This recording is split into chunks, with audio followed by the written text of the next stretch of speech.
महाराष्ट्राच्या चित्ररथाला प्रथम क्रमांक मिळालेला आहे। प्रजासत्ताक दिन संचलनामध्ये महाराष्ट्र अव्वल ठरलेला आहे। गणेशोत्सव थीमवर महाराष्ट्राचा हा चित्ररथ साकारण्यात आलेला होता आणि या चित्ररथाला पहिला क्रमांक मिळालेला आहे।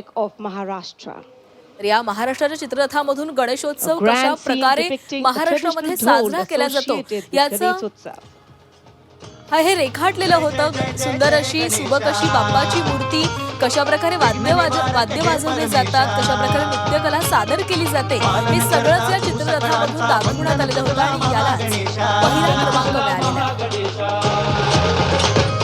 परंपरेचे पायीक आम्ही समृद्धीचं लेणं,